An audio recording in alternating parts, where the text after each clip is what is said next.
Did you know there's an angel whose only job is to collect the souls of people immediately after they die? He has the hardest job and is probably the most feared out of all celestial beings.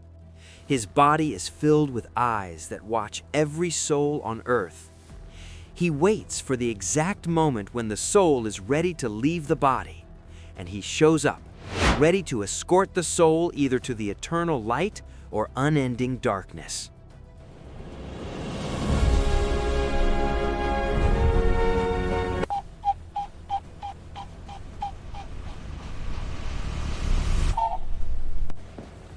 We are losing him!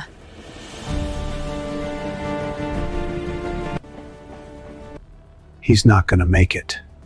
The vitals are dropping fast. What do we do now? Make him as comfortable as possible. When your time comes, this angel descends with a book in his hands. And if your name shines with light, it means you lived within your purpose, and your death is ordained by God. Your death is therefore peaceful, and the angel happily escorts you to where the souls of the righteous go. But if your name is full of darkness, it means you lived in sin, so you died a premature death. If you're still young, the devil steals your life force. There's a somber mood, and the angel is filled with sadness. This sadness reflects the mood of God, who hates the death of the unrighteous. Though sad, the angel takes your soul to Sheol, an intermediate state where you'll remain awaiting the final judgment. No. This can't be happening to me.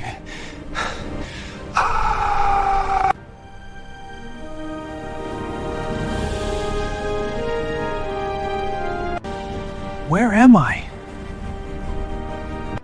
You're heading to Sheol. I'm here to escort you there.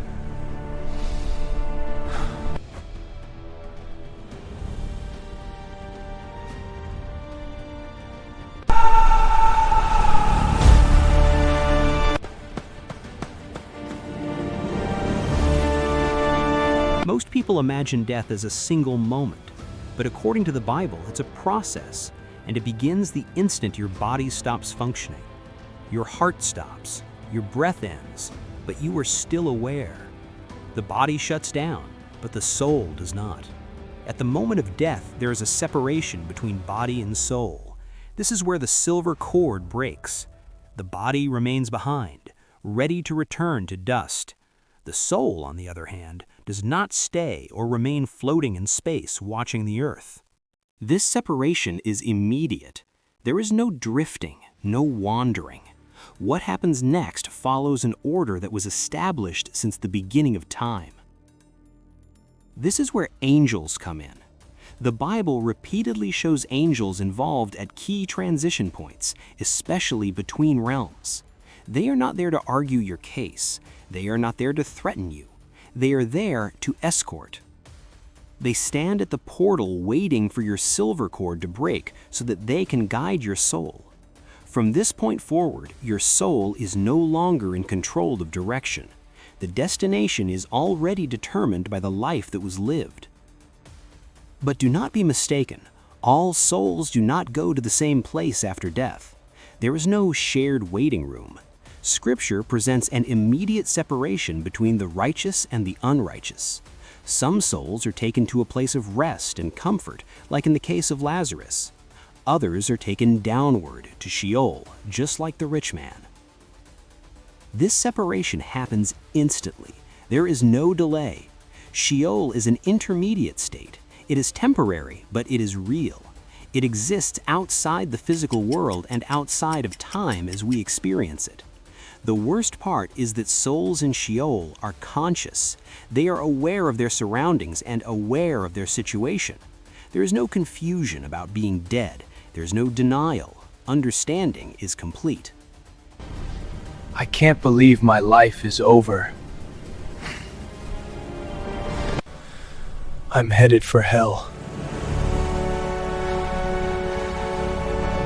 However, Sheol is not the final judgment.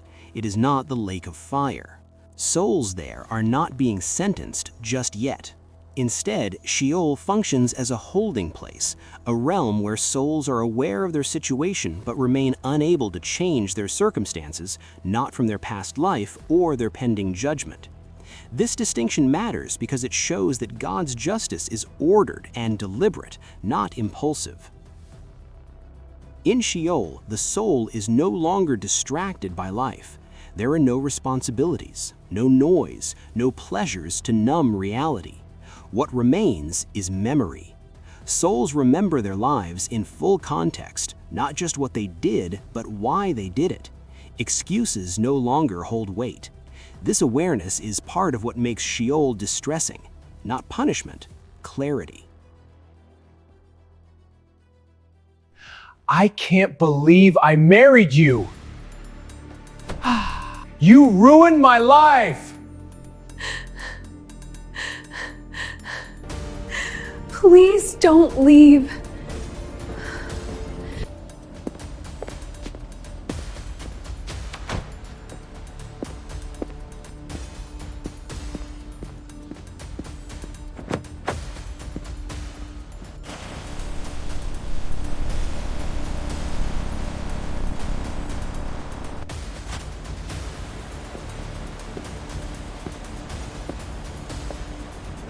Hi, Beb.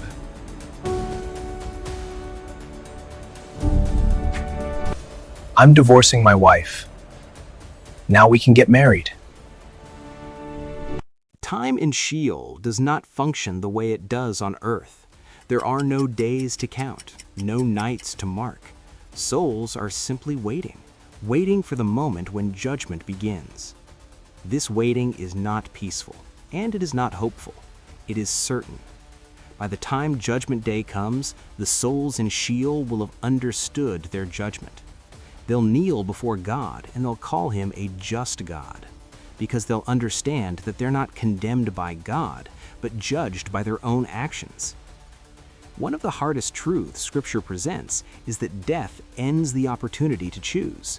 Life is the period where belief, repentance, and obedience matter. After death, the soul does not grow or improve. The state of the soul remains fixed. This is why the Bible places such urgency on how life is lived now. Do you want to get out of here? Sure, let's go.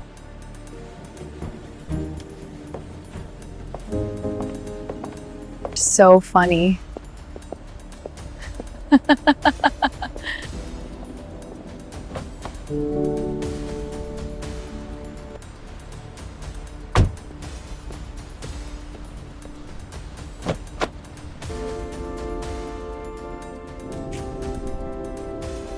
I can't wait to divorce my wife and marry you, my love.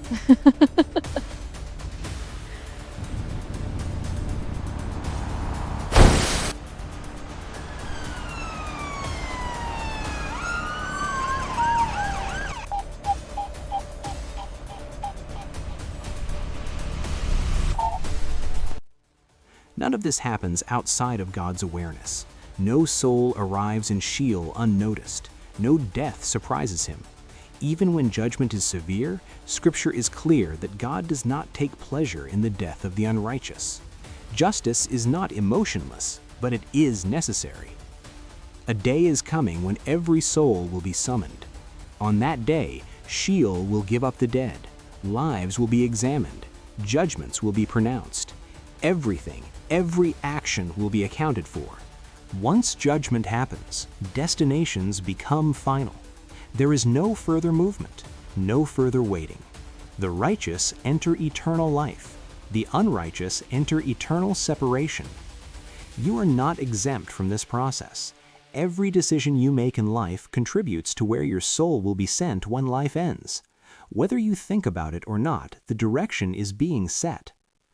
Death is not the mystery people think it is. Scripture outlines what happens with clarity. What remains uncertain is not what happens after you die, but how prepared you are when that moment arrives.